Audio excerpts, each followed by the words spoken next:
Olá pessoal, tudo bom? Bem-vindos a mais um vídeo do Ponto e Seda. No vídeo de hoje eu gostaria de comentar um pouco mais sobre o aspecto humano das escolhas da vida. Por mais que esse seja um canal de marketing e eu me propus a falar de campanhas aqui, existe um aspecto na vida que é muito importante e que precisa ser enfatizado, que é a tensão que existe entre o mundo dos estudos e o mundo da prática.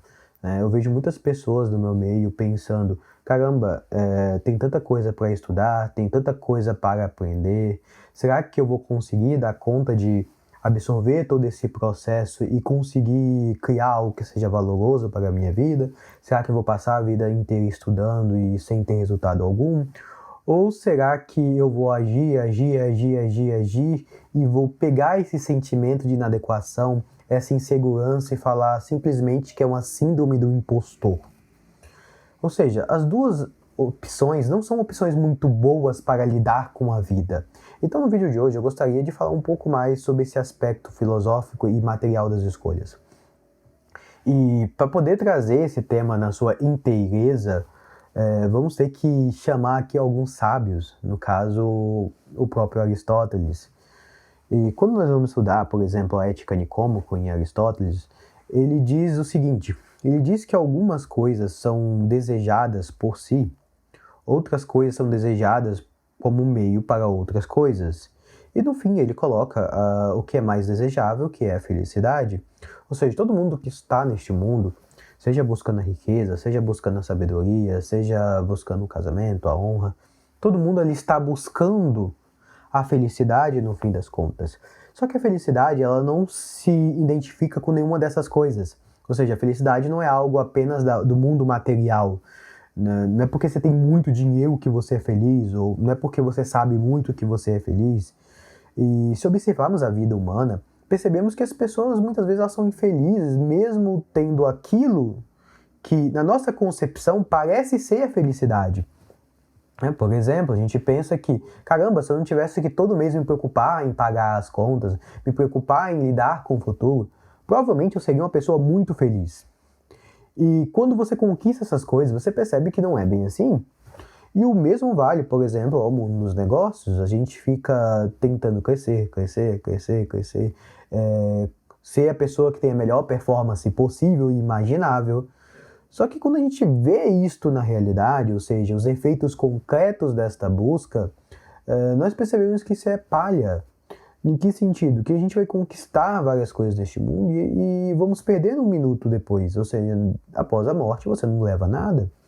E se você tivesse pelo menos uma concepção judaica da coisa, na qual o judeu ele vê o acúmulo de riqueza, a criação de riqueza como uma transmissão de um legado entre as gerações, você poderia até se contentar com isso, dizer, caramba, não, eu passei a vida inteira trabalhando, construindo algo que se transformou no legado, para as outras pessoas. Então existe uma espécie de consolo nisso daí. Só que na própria dinâmica material, nós não temos esse consolo de maneira tão direta, clara e efetiva. Então quando a gente fala da finalidade da vida, nós temos de ter muito claro o que nós realmente queremos.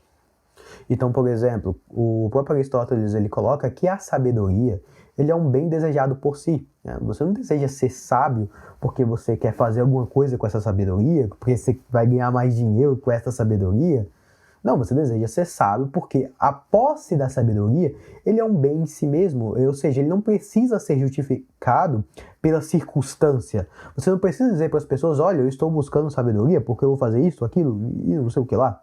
Não, ele é um bem em si mesmo. O que é diferente, por exemplo, quando você adquire um bem por virtude de um interesse prático e material. Quando você estuda, por exemplo, para um concurso público, você não está adquirindo sabedoria, mas você está adquirindo uma habilidade, ou seja, um conjunto de conhecimentos que te permite passar numa prova. Ou seja, nesse caso, o conhecimento ele é visto como realmente uma natureza instrumental. Por exemplo, a própria riqueza, ela não é um bem em si mesmo. A riqueza você tem porque você pode fazer algumas coisas com ela.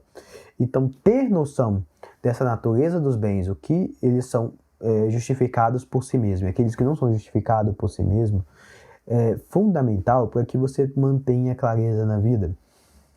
Para que você mantenha uma direção clara e definida naquilo que você quer. E para poder tratar isso de maneira mais clara, nós vamos ter que separar esses dois tipos de mentalidade. Então, no primeiro sentido, a gente tem a mentalidade de estudo, que se cria uma dificuldade para se colocar em prática, que é aquela ideia de que pessoas inteligentes geralmente trabalham para as pessoas burras, que a pessoa inteligente ela não tem coragem, ela não tem culhão para fazer as coisas, e o burro faz e consegue o resultado. Isso tem um fundo de verdade no sentido de que a disposição para a busca do conhecimento é também em si a disposição para o acúmulo de contradições interiores sobre a própria vida. Ou seja, uma pessoa que estuda muito, ela está o tempo todo percebendo as contradições das coisas. Então, se ela é um pesquisador, ela está vendo que, essa área aqui não é tão fácil, tem este e aquele problema, e para poder fazer as coisas de maneira efetiva, eu tenho que lidar com este, aquele problema. Essa área aqui, por exemplo, marketing, a criação de uma campanha. Se você pegar uma campanha no sentido mais profundo da coisa, existe uma série de passos ali que, por exemplo, no mercado digital, as pessoas simplesmente ignoram. E esses passos, eles são fundamentais, eles não estão nas grandes empresas à toa. Eles estão lá porque eles fazem parte da essência da coisa, mas, veja bem, então quem estuda muito percebe de maneira clara esse conjunto de contradições, mas para resolver esse conjunto de contradições, você precisa de uma outra ciência. Ou seja, existe a ciência de você acumular conhecimento, e existe a ciência de você colocar esse conhecimento de maneira instrumental no mundo. Às vezes você tem até o conhecimento, mas você não tem braço para realizar a coisa, o que acaba sendo uma coisa muito feliz hoje em dia, por questão da inteligência artificial, que você consegue criar muitos braços, vamos assim dizer, que você consegue testar muito mais coisas que antigamente você precisaria de uma equipe. Mas a questão toda do acúmulo do conhecimento é que ele traz consigo esse vislumbrar, vamos dizer assim, essa contemplação das contradições do discurso, das contradições da vida.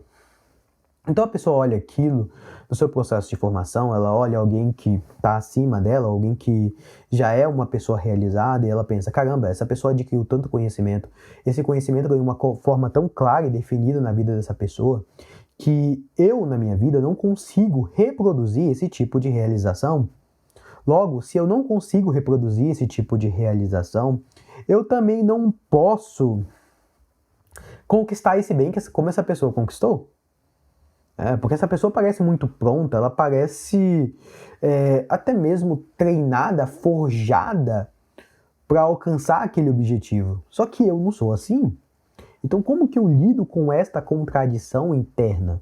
Como que eu encontro uma resposta para os meus problemas? Então, quando ele olha para si, ele vê essa contradição. Quando ele olha para os outros, ele vê essa completude. Então, algo nele não quer fazer.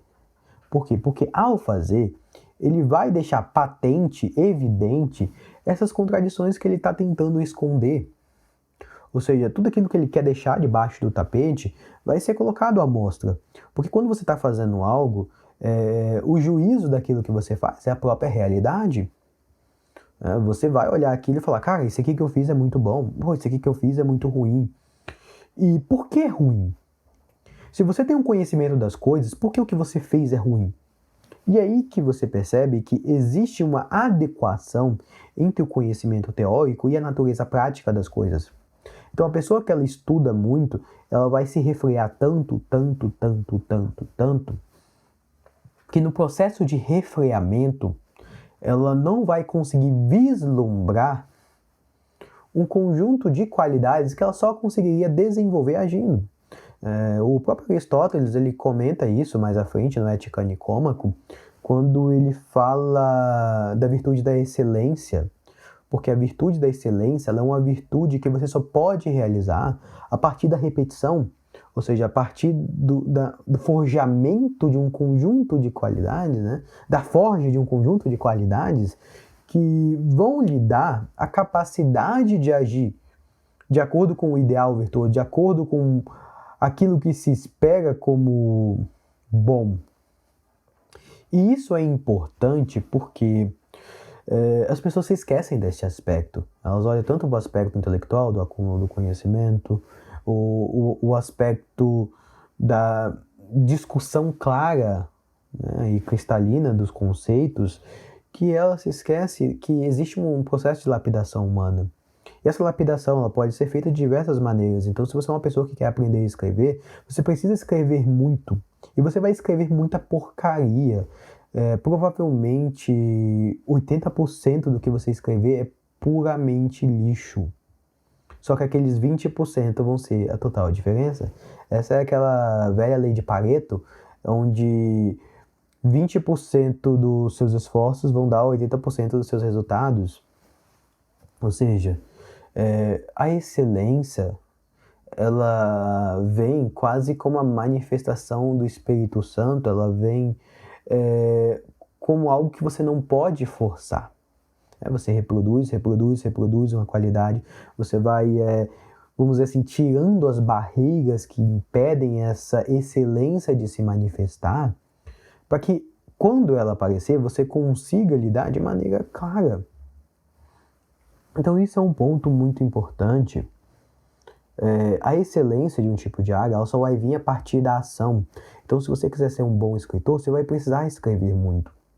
E seja de vários tipos, vai precisar estudar poesia, vai precisar estudar prosa, vai precisar estudar muitas coisas. Ah, mas eu não vou ser poeta? Ah, tanto faz. Ah, vou escrever em jornal? Ou seja, existe um conjunto de qualidades que são adquiridas por meio de um treinamento.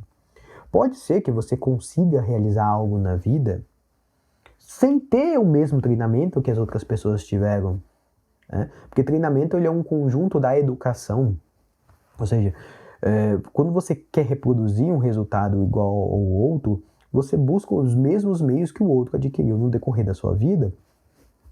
Então, se as pessoas falam, por exemplo, que bons escritores eles estudam latim, você vai buscar latim justamente para reproduzir esse conjunto de qualidades. Porque você quer ser tão bom quanto o outro, você quer escrever tão bem quanto o outro. E isso é importante no ponto humano da coisa. Porque se você, por exemplo, quer ser uma pessoa que é um empreendedor, uma pessoa que vai criar negócios, empresas, e esse é o tipo de pessoa que é eminentemente prática. A sua natureza ela é prática. Mas veja bem, a prática ela conduz a essa excelência. Mas o conhecimento intelectual, ou a virtude do conhecimento, ele é um bem em si mesmo. Ou seja, ele é um bem que ele traz um valor ao mundo em si mesmo. Então, por mais que você seja uma pessoa de tipo prática, você precisa ser uma pessoa que tem uma certa índole de cultura. E essa cultura ela não vai te ajudar apenas no seu negócio, ela vai te ajudar dentro da própria característica humana. Então, no sentido da pessoa que estuda, ela precisa olhar esse mundo prático como um treinamento dessas qualidades que ele introduziu no decorrer dos anos. Já para a pessoa de tipo prático, que vê o mundo como um campo de ação na qual ela precisa reproduzir um certo conjunto de habilidades, de atividades, ela precisa olhar este mundo como uma necessidade de aprofundamento, de compreensão, por mais que sua natureza seja eminentemente prática, porque quando você não tem essa profundidade das coisas, a gente pode dizer assim, essa verticalidade do conhecimento, você começa a bater cabeça em problemas muito banais, em problemas muito básicos. Por exemplo, existem alguns pontos dentro de uma empresa que se você não tem o sistema contábil correto, se você não classifica o seu cliente de maneira correta, você vai ter um problema a longo prazo que é muito grande. Você vai perder dinheiro nesse processo. E se sua virtude é ganhar dinheiro, se sua virtude é o acúmulo de bens, você perder dinheiro não é algo muito desejável. Então, dentro dessas qualidades humanas, a qualidade do aprofundamento, de olhar as coisas a partir de uma perspectiva de educação que seja mais completa, é fundamental, seria até interessante para as pessoas que empreendem, vamos supor que, você tem um filho. Esse filho tem uma melhor educação possível, tem uma educação de ponta, dado com tudo que a tradição já nos legou ao mundo, e depois que ele fosse para o campo prático, ele levasse consigo todo esse arcabouço, mas como uma forma de cultura. Eu lembro, por exemplo, em um Reels que o Lázaro Macedo, ou Lázaro Ramos Macedo, né? Que é aquele cara que foi apadrinhado pelo Silvio Santos, ele fala, não, teve um tempo aqui que eu tive que estudar só filosofia. Fiquei 6 meses só estudando filosofia para poder empreender. Ou seja, porque o estudo da filosofia, o estudo aprofundado das coisas, ele te dá uma capacidade de visão sobre a realidade na qual as pessoas normalmente não conseguem enxergar. E principalmente hoje no mundo da inteligência artificial, onde a informação ela se tornou um tipo de commodity. Ou seja, todo mundo pode ter acesso a qualquer informação que esteja no mundo, mas o acesso à informação não significa necessariamente o acesso ao conhecimento. O conhecimento continua tão difícil quanto antes de ser adquirido. O que se torna mais fácil hoje é o acesso a um conjunto de informações presentes. Então isso é uma coisa que a gente precisa ter em mente, que o que está mudando no mundo hoje é como a gente acumula informação e como a gente age no mundo, como a gente transforma as situações. Isso vai trazer um conjunto de possibilidades, por exemplo, para pessoas de índole prática, na qual ela pode ter acesso agora a um conjunto gigantesco de informação que antes ela estaria sendo restrito a ela através da cultura ou através de barreiras linguísticas. Ela pode ter essa informação de imediato, ela pode pegar um livro e botar no notebook LM, lá, um livro em chinês, e tirar as informações normalmente. Tem esse sentido. E também tem um sentido para a pessoa que estuda e que ela pode sair desse estado de pensamento e se colocar na prática e realmente agir e perceber o limite das suas potencialidades. Perceber aquilo que... até onde as coisas vão em você naturalmente, até onde você precisa melhorar. E dentro desse processo, existe sempre algo a ser melhorado, sempre existe algo a ser aperfeiçoado. E na medida que as coisas vão se repetindo e você vai estudando, vai se aprofundando, você vai encontrando o domínio e a maestria daquele bem. E alcançar a excelência de uma coisa, alcançar a excelência em algo, é um modo de alcançar a felicidade. Porque a felicidade, o propósito da vida, ele nasce da excelência. De você fazer algo bem feito. Qual que é a felicidade de um casamento? É um bom casamento, é um casamento que dura até o fim da vida, é um casamento onde as pessoas estão juntas e felizes, não o tempo todo, mas pelo menos boa parte do tempo. Então a excelência de algo é fazer algo bem feito. A excelência das virtudes é a felicidade.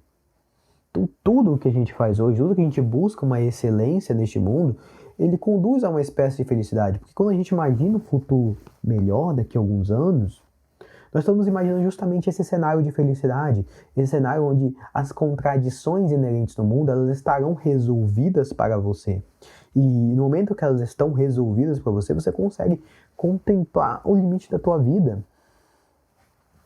Porque se pensarmos bem, daqui a poucos anos, todos nós estaremos mortos, ninguém vai estar mais aqui. Então se você gastou muito tempo pensando no que fazer, você perdeu um conjunto de possibilidades que às vezes não pode ser recuperado. Existe um conjunto de possibilidades na vida que só são realizadas na juventude, existe outro conjunto de potencialidades que só são realizadas na velhice, tem aqueles conjuntos que são só na maturidade. Então no momento que você perde essa oportunidade, você não tem como mais recuperar isso daí. Não tem como mais ter de volta esse tipo de situação. Então, a questão toda do conhecimento é uma espécie, vamos dizer assim, de assídia, como diria o Samson.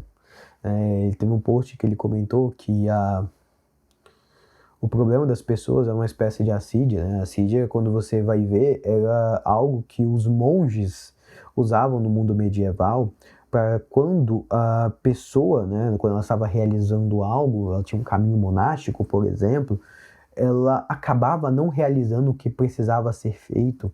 Ela começava a fazer outras coisas, outros problemas, ela se ocupava de diversas coisas, mas ela não realizava aquilo que era necessário para ela.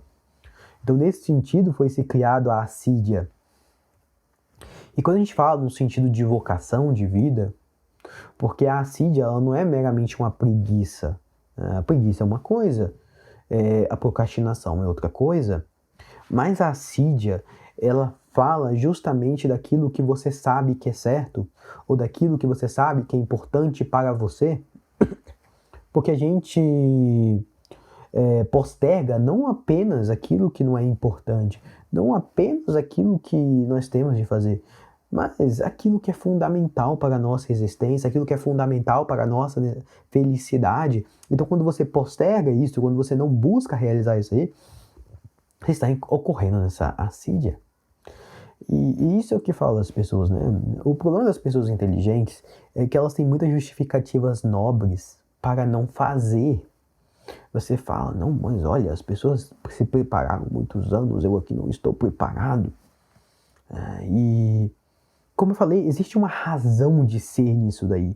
Não é que as pessoas são puramente insensatas quando elas falam isso. Não é isso. Existe uma razão mesmo, existe um preparo mesmo. Mas se você olha a vida das pessoas que tiveram alguma virtude intelectual, elas realizaram relativamente jovem essas qualidades.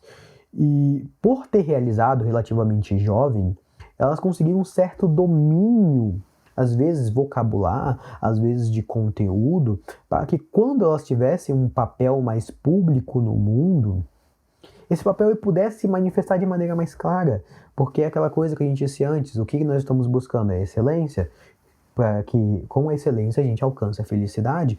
Então, no momento que a gente tem essa excelência de maneira mais visível, a gente realizou ela por certo tempo, se treinou de determinada maneira, essa felicidade ela vai ser alcançada de maneira muito mais clara, ela vai ser alcançada com muito menos problemas. E o importante da virtude intelectual é justamente isso. A mesma coisa vale para o mundo prático. O cara fala que, olha, eu tenho que agir, não tô nem aí pro estudo. Teve aquele menino que falou, que eu quero saber de Aristóteles. É justamente uma pessoa que deveria saber de Aristóteles, porque sem essa profundidade você também não vai muito longe. Você pode até conquistar riqueza, você pode até conquistar bens, mas esses bens eles não te trarão essa excelência por si, porque, como eu disse, existe aqueles bens que são buscados em si mesmo, existe aqueles bens que são buscados em função de outra coisa, e a felicidade, por exemplo, no mundo material, no mundo financeiro, ele é buscado em relação a outra coisa. Então, por exemplo, muitas vezes o cara quer dinheiro porque ele quer justificar para a família que ele não foi um vagabundo, que ele estava todo esse tempo se esforçando, buscando algo, justificar para os amigos, mostrando que ele mudou de vida, que ele transformou a realidade dele. Então, quando ele conquista a riqueza, aquela velha história, né? Ele quer esfregar na cara de todo mundo que ele conquistou algo, que as outras pessoas não conseguiram, que ele alcançou um patamar diferente. E tudo bem, só que o que acontece depois disso? O que mais tem a ser realizado, transformado? Não tem nada, porque se a virtude da riqueza foi apenas um meio para alcançar este fim, uma vez que este fim esteja realizado, você não tem mais nada a ser feito. Você não tem mais nada a ser transformado. Então é por isso que você vê pessoas com muito dinheiro tristes, você vê muitas pessoas sucedidas pensando no que fazer no futuro. Porque é aquela coisa, é muito mais fácil você estar lascado, ferrado, acordar e fazer tudo o que precisa ser feito para mudar a sua realidade, do que você ser uma pessoa rica, uma pessoa que tem a vida realizada e olhar para a própria vida e pensar, caramba, o que eu preciso fazer agora para transformar a minha vida? O que eu preciso fazer para aumentar as minhas possibilidades, para realizar algo? Então, assim, é muito mais difícil, é muito mais trabalhoso. Então, essa é uma dinâmica da vida, né? A dinâmica da vida prática é que ela precisa de aprofundamento e não basta você apenas copiar os outros, que é uma coisa ridícula. As pessoas elas não têm uma capacidade de compreensão clara, então elas passam boa parte do tempo copiando o modelo de outras pessoas. Copiar é bom, mas o copiar é bom quando você tem a referência do que você pode fazer. Você tem a referência de algo mais profundo do que apenas copiar. Porque se você pegar, por exemplo, os grandes empresários, boa parte deles falam, não, realmente, eu copiei muito da minha carreira, muito do que eu fiz na minha vida foi copiar outras pessoas. Mas uma coisa é você copiar quando você tem a compreensão. Outra coisa é você copiar quando você não tem uma compreensão efetiva das coisas. Vira apenas uma metonímia, né? Fica apenas uma simulação de algo. Que não é necessariamente verdade. Um exemplo disso é a própria inteligência artificial. Quando a gente vê que as pessoas estão automatizando diversos processos como a IA, nós percebemos que existe no coração desses processos uma certa ignorância, numa linguagem mais hindu, uma certa avidya, no sentido de que essas pessoas elas estão automatizando aquilo que elas não sabem necessariamente. Elas não estão automatizando um processo que elas já sabem, que elas dominam, que elas podem fazer de maneira mais rápida. Elas estão automatizando aquilo que elas não têm noção. Ou seja, se você não tem noção dos fundamentos de uma coisa e você tenta automatizar aquilo, você perde justamente a capacidade de compreender a unicidade da coisa. Se você não entende os princípios, por exemplo, de um design, da tipografia, e você coloca a IA para reproduzir aquilo, ela pode reproduzir até muito bem, se ela copiar, por exemplo, a landing page de outra pessoa, só que no momento que ela copia, você está simplesmente remodulando um outro conteúdo. E não há nenhuma compreensão efetiva daquilo. Não há compreensão efetiva de como esse conteúdo ele se encaixa dentro do seu negócio, ele se encaixa dentro daquilo que você está fazendo. Então, quando você começa a agir reproduzindo algo sem ter consciência, você começa a perder partes importantes do processo. Como eu havia dito antes, um dos grandes problemas que nós temos hoje no negócio é a questão de finanças e marketing. No sentido de que as finanças são apenas algo copiado de outros negócios, eles encontram alguns indicadores ali, eles copiam sem qualquer critério. Eu até fiz um vídeo falando sobre a questão do ROAS, porque, por exemplo, você entra no mercado digital, todo produtor de conteúdo está colocando, nossa, essa campanha deu 10 de ROAS, deu 15 de ROAS, deu 20 de ROAS. E assim, tanto faz. Isso não é uma métrica importante. Essa é uma métrica que chama atenção. Claro, ela é importante no sentido que você vai avaliar a eficiência do tráfego. Pô, bacana. Mas ela não fala da eficiência do negócio em si. Porque o negócio ele pode ter diversos custos ali. O custo da plataforma, ele tem o custo às vezes de disparo via API, ele tem custo de comissão de venda. Ou seja, só aqui ele tem os custos que vão ser variáveis de acordo com a venda. E existem os custos da própria empresa, né, que é o custo operacional, vamos assim dizer, que é o custo de equipe, o custo de investimento em marketing, o custo, sei lá, às vezes de desenvolvimento de produto, porque às vezes você precisa, mesmo se você vai fazer um infoproduto, umas aulas, você precisa às vezes contratar alguém para dar uma aula para você. E onde entra essa pessoa? Se for só uma aula, entendeu? Ela vai entrar aqui, se for um professor permanente, ela vai entrar lá. Ela pode entrar às vezes como equipe, se ela for um professor permanente. Se for para dar apenas uma aula, ele vai entrar em outro segmento. Então, entender se um negócio ele tem uma natureza operacional saudável é realmente muito mais importante do que entender o ROAS. Mas é o que as pessoas usam no mercado, as pessoas usam ROAS. E elas repetem isso daí. Então elas veem as pessoas falando, olha, vem aqui no meu curso, as pessoas têm ROAS 10, 20, 30, 50 milhões de ROAS. E você vai ter igual. E quando ela entra ali, ela pode até conseguir esse resultado. E esse é o drama da coisa. Porque uma coisa é você não conseguir o resultado e poder ficar sonhando, imaginando quando as coisas vão se realizar. Outra quando você consegue, percebe que não é assim que a banda toca. Às vezes tem negócio que tem um rosto super bonito ali no papel e tá morrendo. Porque ele tem uma equipe muito inchada. Aí tá, eu vou tirar as pessoas então, vou fazer assim, assado. Mas aí se você errar um lançamento, 2 lançamentos, já era. Então existe uma distância entre aquele mundo das coisas que são mostradas, o mundo das aparências e o mundo da realidade. Então quando você copia algo de alguém sem compreender a natureza daquilo que está sendo copiado, você está copiando apenas a aparência das coisas. Você está copiando apenas como aquilo se parece, mas não como aquilo realmente é de fato no mundo concreto. E o mesmo vale para o mundo de estudo. No início a gente pode copiar muitas pessoas, porque copiar as pessoas é o modelo mais fácil de você poder se colocar em prática.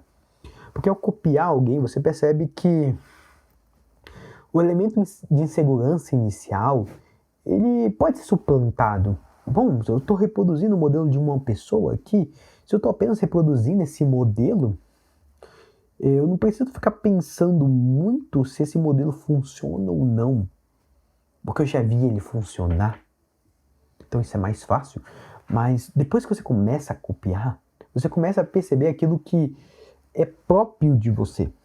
Né? Você começa a perceber aquilo que é você e aquilo que é o outro. Mas você precisa começar para conseguir essa excelência. Você precisa iniciar o processo. E se você não faz isso, você vai perdendo mais e mais e mais oportunidades. Você vai deixando muita coisa para trás. Então, o ponto todo dessa conversa foi justamente isso. Se você é uma pessoa de estudo, busque colocar-se um pouco mais em prática. Não deixe que essa assídia, ela tome conta de ti. E se você é uma pessoa de tipo mais prático, busque um certo aprofundamento, ou busque pessoas que têm essa capacidade de aprofundamento, para que você não ande muito tempo no escuro, para que você não precise errar tanto até acertar um processo, ou que você acumule um certo número de erros para perceber lá na frente que eles estão errados. Então, o papo de hoje é um papo desse, de que seja uma tendência, seja outra, você precisa buscar aquilo que lhe falta. E ao buscar aquilo que lhe falta não é fácil. Não é fácil para o empreendedor achar tempo para estudar. E não é fácil para a pessoa que estuda vencer o medo, vencer as limitações internas e se colocar em prática. Então, existem 2 desafios aqui. Mas cabe cada um poder realizar. Tá? Essa é a mensagem que eu quis deixar hoje para vocês. Tá bom? Nos vemos até semana que vem. Não esqueçam de dar like aqui, comentem também. Eu fico muito feliz com os comentários de vocês. Né? Não é só mendigação aqui, tem realmente um conjunto de necessidade real. E na nossa próxima conversa, eu tô pensando em falar um pouco mais sobre campanhas. Né? Vai ser um assunto mais técnico e marketing. Tá bom? Então um abração, se cuidem e fiquem com Deus.